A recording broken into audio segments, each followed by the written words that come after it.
बीच में जाएंगे, अगर दोबारा इस्तीफा देना पड़ा तो दे सकते हैं, तो इस पर ये भी कोई कहने की बात है कि आगे दिए तो आगे क्यों नहीं देगा। लोग अभय चौटाला जी का कहना है कि अब वो दोबारा किसानों के बीच में जाएंगे, अगर दोबारा इस्तीफा देना पड़ा तो दे सकते हैं, तो इस पर ये भी कोई कहने की बात है कि आगे दिए तो आगे क्यों नहीं देगा। लोगों के कहने से पहले इस्तीफा दिया था, लोग कहेंगे तो फिर दे देगा। तो आप भी जाएंगे किसानों के बीच में? मैं तो जेल से रिहा होते ही सबसे पहले किसानों पे गया था। चुनाव जीतने के बाद की बात। अब यहाँ आया हूँ, आपसे मिलना हुआ है, मेरी तो आदत है, मैं तो गाँव गाँव में जाता हूँ। आगे क्या समीकरण बनेंगे इलाहाबाद की जो जीत हुई है इनेलो की? सबसे ज्यादा प्रसन्नता हमें इस बात की है कि हमारी पार्टी के वर्कर्स ने बहुत मेहनत की है और उस मेहनत का लाभ आने वाले विधानसभा के चुनाव में और ज्यादा मिलेगा। भाजपा इसको अपनी हार नहीं मान रही, वो बता रही कि हमारा वोट मार्जिन जो है बढ़ा है। उनका वोट क्या हुआ?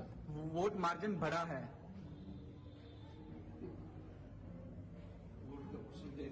परसेंटेज बढ़ी है। हार को तो हार मानना ही पड़ेगा। वोट मार्जिन तो हमारा पहले के मुकाबले में ज्यादा बढ़ेगा, लेकिन जीत पिछले चुनाव के मुकाबले में कम वोटों से हुई है। अब की सरकार ने हर नाजायज हरबा इस्तेमाल किया, खुलेआम पैसे से वोट खरीदे, सरकारी तंत्र का पूरा दुरुपयोग किया गया,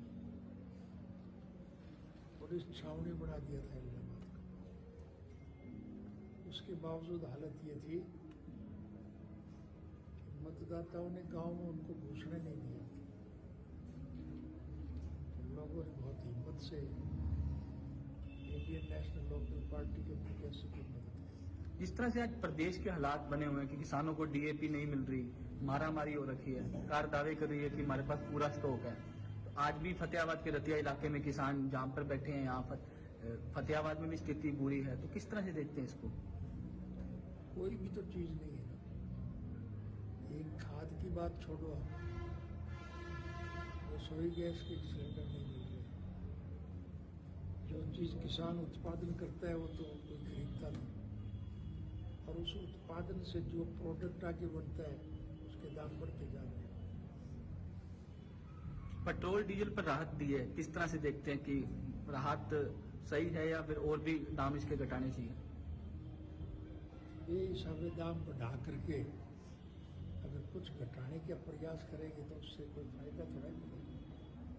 तो लोगों को मूर्ख बनाने की बात है। आगे का क्या प्लान रहेगा आईएनएलडी का, जिस तरह से हमारा तो एक ही प्रोग्राम है कि हमारे वर्कर्स लोगों से जुड़े रहे। हम हर नागरिक के दुख सुख में भागीदारी करते हैं। संपत सिंह जी आजकल इनेलो से ज्यादा नजदीकियां बना रहे हैं।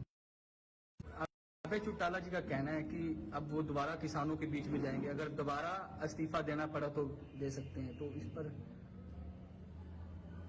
ये भी कोई कहने की बात है कि आगे दिए तो आगे क्यों नहीं देगा। लोगों के कहने से पहले इस्तीफा दिया था, लोग कहेंगे तो फिर दे देगा। तो आप भी जाएंगे किसानों के बीच में? मैं तो जेल से रिहा होते ही सबसे पहले किसानों पे गया था। चुनाव जीतने के बाद की बात। अब यहाँ आया हूँ, आपसे मिलना हुआ है, मेरी तो आदत है, मैं तो गाँव गाँव में जाता हूँ। आगे क्या समीकरण बनेंगे इलाहाबाद की जो जीत हुई है इनेलो की? सबसे ज्यादा प्रसन्नता हमें इस बात की है कि हमारी पार्टी के वर्कर्स ने बहुत मेहनत की है और उस मेहनत का लाभ आने वाले विधानसभा के चुनाव में और ज्यादा मिलेगा। भाजपा इसको अपनी हार नहीं मान रही, वो बता रही कि हमारा वोट मार्जिन जो है बढ़ा है। उनका वोट क्या हुआ? वोट मार्जिन बढ़ा है।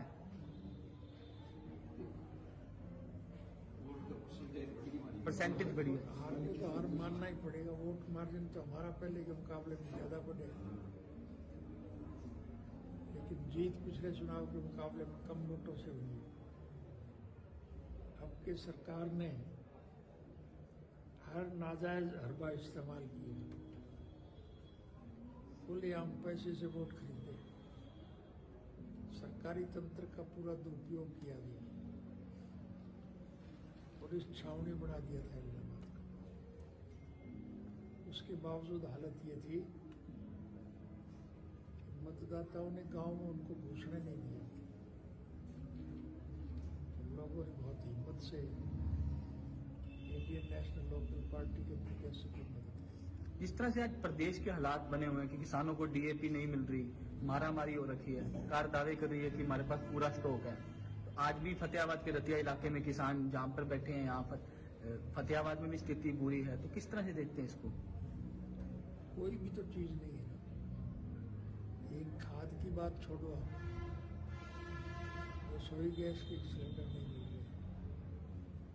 जो चीज किसान उत्पादन करता है वो तो कोई खरीदता नहीं, और उस उत्पादन से जो प्रोडक्ट आगे बनता है उसके दाम बढ़ते जा रहे हैं। पेट्रोल डीजल पर राहत दी है, किस तरह से देखते हैं कि राहत सही है या फिर और भी दाम इसके घटाने चाहिए?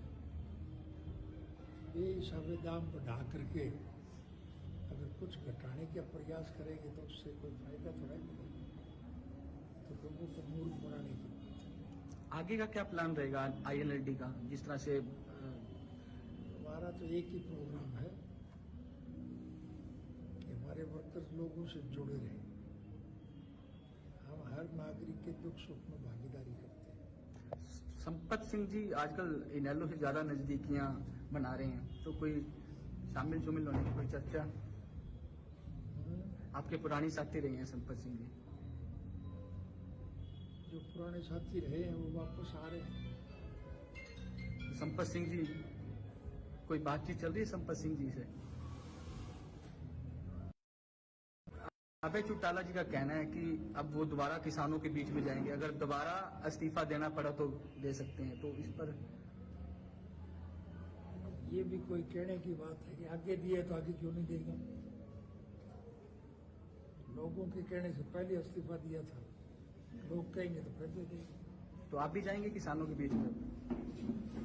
मैं तो जेल से रिहा होते ही सबसे पहले किसानों पे गया था।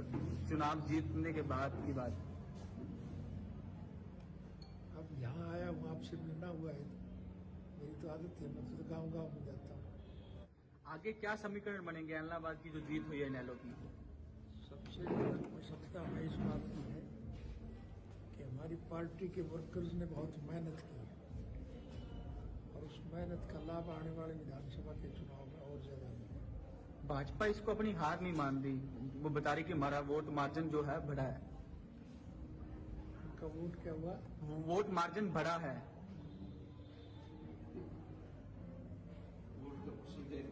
परसेंटेज बढ़ी है। हार में तो हार मानना ही पड़ेगा। वोट मार्जिन तो हमारा पहले के मुकाबले में ज्यादा बढ़ेगा, लेकिन जीत पिछले चुनाव के मुकाबले में कम वोटों से हुई है।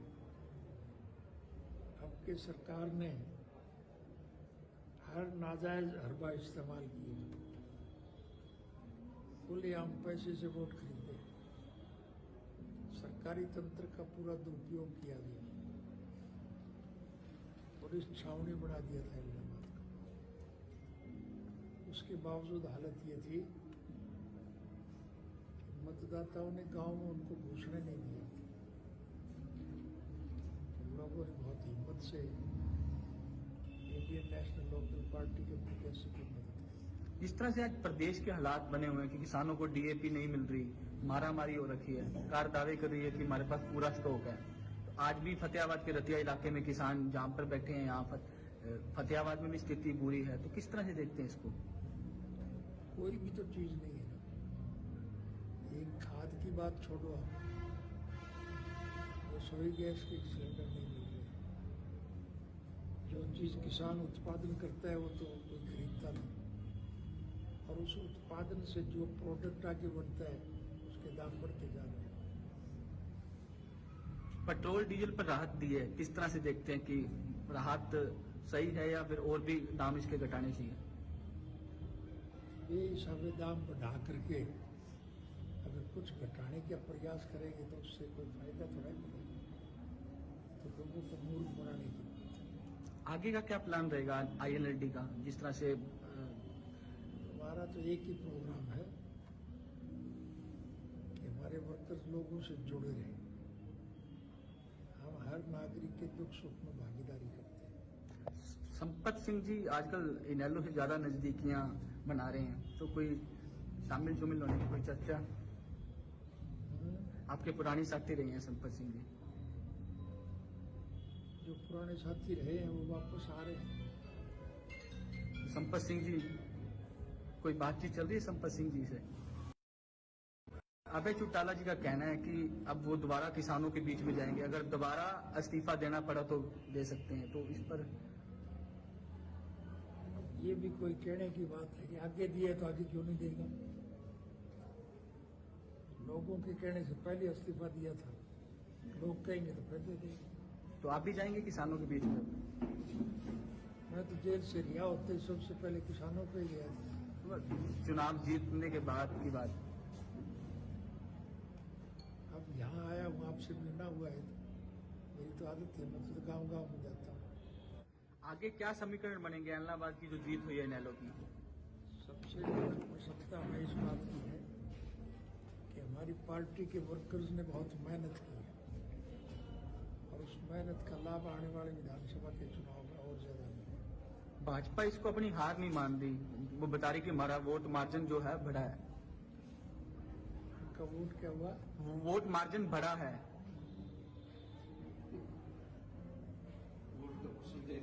परसेंटेज बढ़ी है। हार में तो हार मानना ही पड़ेगा। वोट मार्जिन तो हमारा पहले के मुकाबले में ज्यादा बढ़ेगा, लेकिन जीत पिछले चुनाव के मुकाबले में कम वोटों से हुई है। अब की सरकार ने हर नाजायज हरबा इस्तेमाल किया, खुलेआम पैसे से वोट खरीदे, सरकारी तंत्र का पूरा दुरुपयोग किया गया,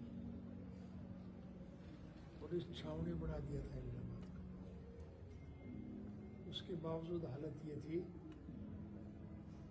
कि मतदाताओं ने गांव में उनको घुसने नहीं दिया। लोगों ने बहुत हिम्मत से इंडियन नेशनल लोकल पार्टी के प्रत्याशी की मदद की। इस तरह से आज प्रदेश के हालात बने हुए हैं कि किसानों को डीएपी नहीं मिल रही, मारामारी हो रखी है, सरकार दावे कर रही है कि हमारे पास पूरा स्टॉक है। तो आज भी फतेहाबाद के रतिया इलाके में किसान जाम पर बैठे हैं, यहाँ फतेहाबाद में भी स्थिति बुरी है, तो किस तरह से देखते हैं इसको? कोई भी तो चीज नहीं है ना। एक खाद की बात छोड़ो, आप रसोई गैस के सिलेंडर नहीं मिल रहे। जो चीज किसान उत्पादन करता है वो तो कोई खरीदता नहीं, और उस उत्पादन से जो प्रोडक्ट आगे बनता है उसके दाम बढ़ते जा रहे हैं। पेट्रोल डीजल पर राहत दी है, किस तरह से देखते हैं कि राहत सही है या फिर और भी दाम इसके घटाने चाहिए? बेहिसाबे दाम बढ़ा करके अगर कुछ घटाने का प्रयास करेंगे तो उससे कोई फायदा थोड़ा मिलेगा। तो लोगों को मूर्ख बनाने की बात है। आगे का क्या प्लान रहेगा आईएनएलडी का? जिस तरह से हमारा तो एक ही प्रोग्राम है कि हमारे वर्कर्स लोगों से जुड़े रहे। हम हर नागरिक के दुख सुख में भागीदारी करते हैं। संपत सिंह जी आजकल इनेलो से ज्यादा नजदीकियां बना रहे हैं, तो कोई शामिल जुमिल होने की कोई चर्चा? आपके पुरानी साथी रहे हैं संपत सिंह जी। जो पुराने साथी रहे हैं वो वापस आ रहे हैं। संपत सिंह जी, कोई बातचीत चल रही है संपत सिंह जी से? वो करेंगे।